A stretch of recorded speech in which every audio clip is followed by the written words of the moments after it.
Keon Ellis so good last night. So good, yes, and so damn good in this stretch. And the coach can coach and do what the coach does, but you got to have the ingredients execute themselves in the dish perfectly. And Keon is as much credit as Doug Christie is getting, and he deserves every bit of it.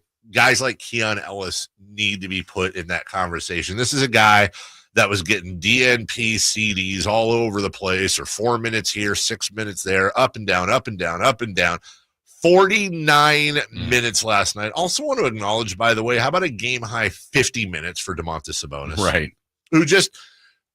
Jason, we're 2 hours and 37 minutes into the program. We have analyzed and up and down, back and forth. Same thing. I look at the chat. I look at everything. Last night, Domantas Sabonis playing against Bam Adebayo, who, by the way, is historically in his career one of the better defensive centers in the league, playing against a well-coached team on the second night of a back-to-back, had 21 points, 18 rebounds, 11 assists, 3 blocks, a couple of incredibly timely three-pointers, of which he was 2 of 2. In 50 minutes. And I want to say this is the first time we've mentioned that box score. Right. Yeah.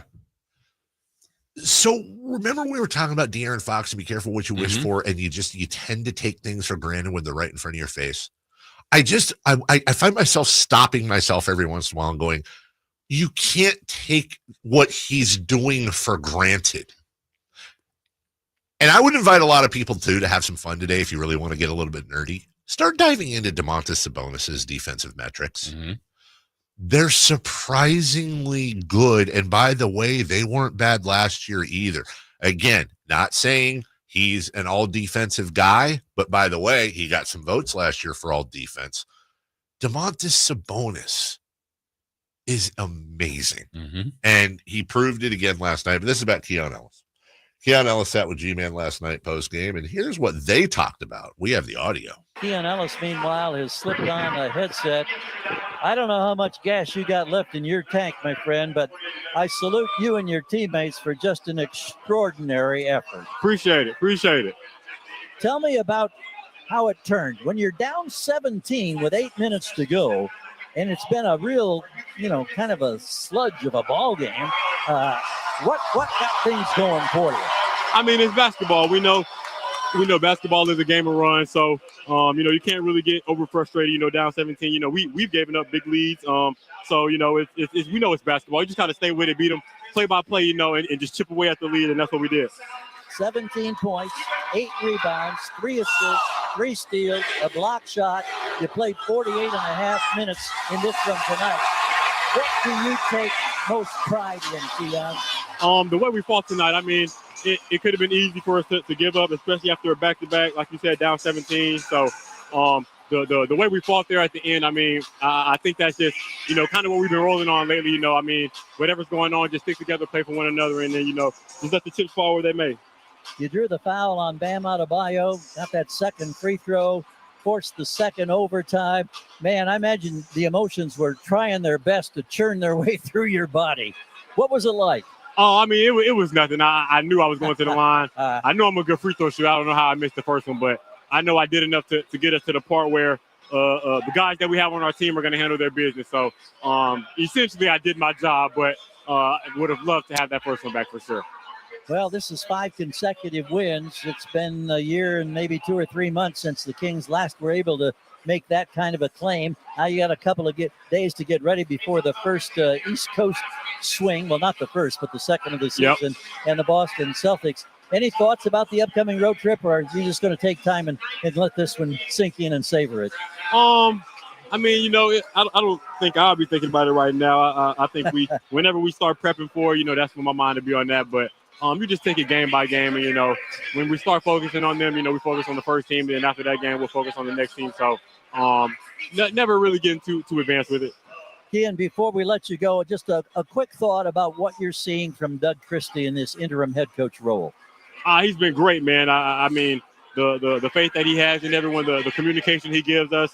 It's been great. I mean, I think everyone's bought in and playing for one another, and then the messages he's preaching, we're just going out and executing. So he's making it real simple. He's putting it all on us. Like, we're the NBA players. We're the ones that have to go out there and make the plays happen. So, he just kind of lets us do our thing, and then, he's just going to stay honest about playing hard to give ourselves a chance.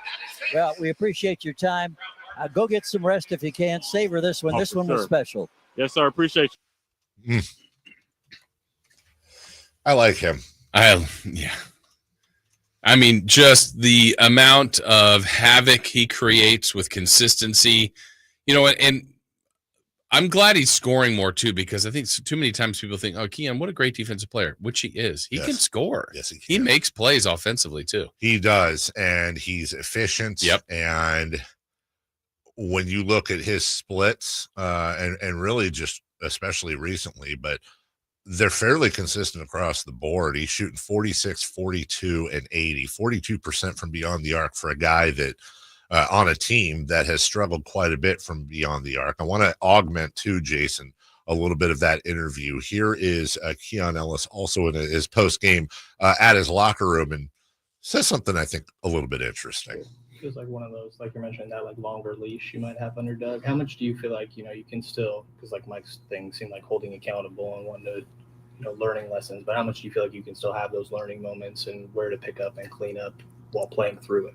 Oh, for sure. I think we're all pros, so I think we know, like, when you mess up, what you did wrong and what you actually should have did. So whenever I do something wrong, I immediately know like what could have been done or should have been done. So I'm learning like right there in the moment, but I mean, I know like there's times where you could make a mistake and it's crucial. So you kind of want to put more experienced guys in for you. But I mean, kind of like I said, just the faith that he has in me to play through it and, correct myself is huge there. And I'll go back to something that a lot of people noticed yesterday, especially on the TV broadcast. Keon Ellis went to the line shooting 2 with an opportunity to win the game, basically. Mm-hmm. He missed the first. Yeah, pretty badly. I mean, it was just short. I should say it that way. You and I talked about it. I agree with that. I thought he was going to airball. Tired free throw. Huh? Tired free throw. Very tired free throw. Tired, tight, all of that, whatever. He composes himself and makes the second, which I would argue is more pressure than the first. And as he's walking off the court, Doug immediately hugs him. Mm-hmm. He immediately embraces him. I mean, he knows what that feels like.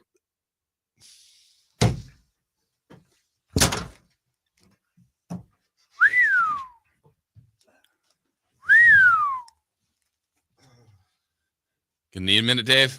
I gotta take a walk. When you get hit in that spot, yeah, and we need some time. It gets up.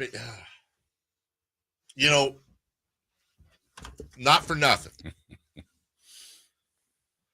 One of these days, Doug's just going to show up here and end Chris, and it will be really awkward for us. Yeah, when people are like, "Were you in there to?" No, I understood. It's like I get it. Yeah. I don't want him to do it. Yeah, but I get it, and I feel like you and I will. It's like one of those things where, like, if a couple's arguing next to you in a restaurant, you really have an intense conversation with each other because you both don't want to pay attention. It's going to be one of those things.